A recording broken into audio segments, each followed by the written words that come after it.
Hello you guys, so today I'm gonna show you how to make English muffins. These were one of my favorite childhood breads. I love these. They're very versatile. You can make them sweet or savory depending on what toppings you want to add. Now obviously back then I never made these myself. My family would get them at the grocery store. But today I'm gonna show you how simple these are to make at home. The flavor is amazing and much better than the ones that you get at the store. That being said, let's get started and let's make these.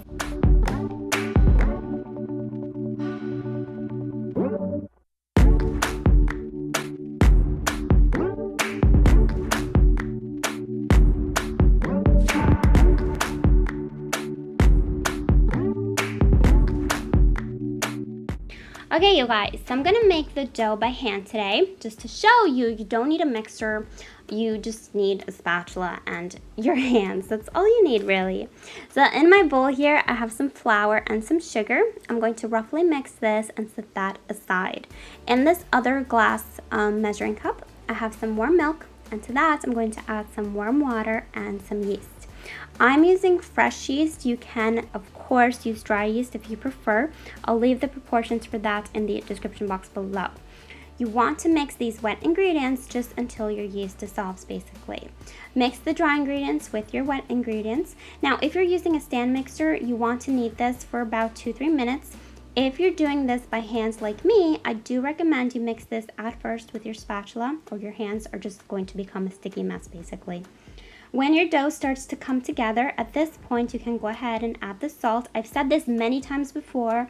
You don't want to add the salt directly onto your yeast or it can interfere with the rise of the dough.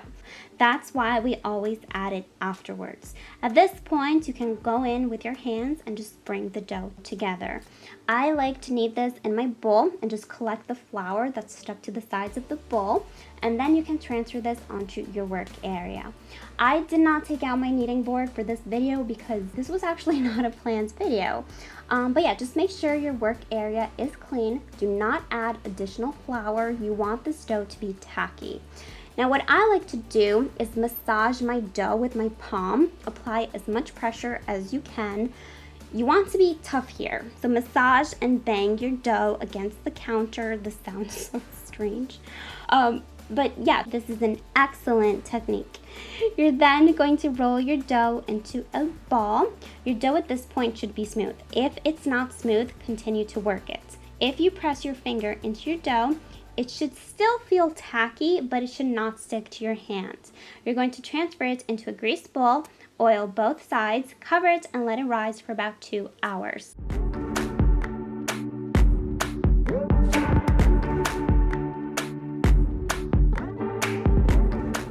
So once your dough has doubled in size, you're going to take out a baking sheet or any surface you want. Add some cornmeal. Do not add flour. It's just going to burn. And the cornmeal is just going to give you that distinct English muffin look and texture. You're going to transfer your dough onto your work area. Cut your dough into even pieces. Take one at a time. Shape it into a ball. Pinch the bottom. And you're going to press and roll this, as I said, into a ball. Flatten your muffin with your palm, and you're going to place each muffin onto your baking sheet.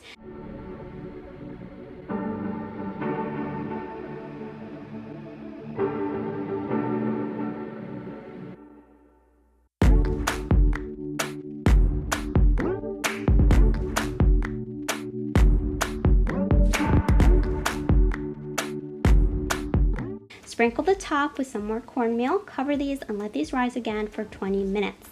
Now, believe it or not, English muffins are actually cooked on some kind of skillet or griddle. You do want to generously, and I mean generously, grease your pan with butter. Once your butter starts to sizzle, you can go ahead and add your muffins. Your heat should be on a low, medium flame. You still want the butter to sizzle throughout the whole cooking process, but you want to cook these gently or the inside will not cook through. Cook each side for 5 minutes. You can move these around if you want with your hand. That way they absorb the butter and just become this beautiful golden brown. Now muffins are cooked, as I said, in a skillet. If you're an experienced baker, you can continue to cook these in your pan. However, if this is your first time making these, I'm going to show you what you can do. Once all your muffins are cooked, you're going to place these on a baking sheet and bake these in a preheated oven at 180 degrees Celsius or 350 Fahrenheit for about 5-8 minutes. This will just ensure you that the center is fully cooked through. Once these come out of the oven, you're going to allow these to cool for at least 1 hour. If you try and pop these open right now, it's just going to be a mess. These are heavenly, guys. They have that beautiful golden top and bottom. They're just the most delicious thing ever. Now, to pop these open, you use a fork. That's what I've always been told. You can use a knife, obviously, if you want, but, you know, I'm using a fork. You see that natural line around the center of your muffin? That means it's perfect. You want it to be that way. So, where you see that line, with the help of a fork, you're just going to open up your muffin.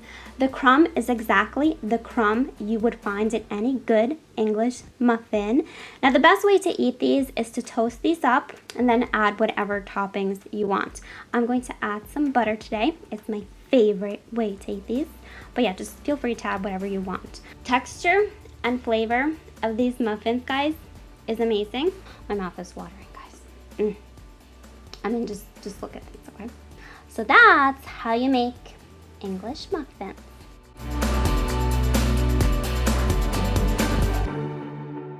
I hope you guys enjoyed this video. If you did, please give it a big thumbs up for me and please subscribe. I publish a new video every Friday.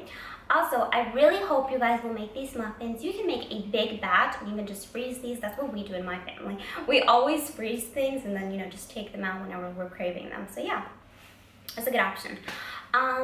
If you do make these muffins, I would love to see a picture. You can send it to me on Instagram, Twitter, Facebook, wherever you guys want. Thank you so much for watching, and I will see you next Friday. Bye.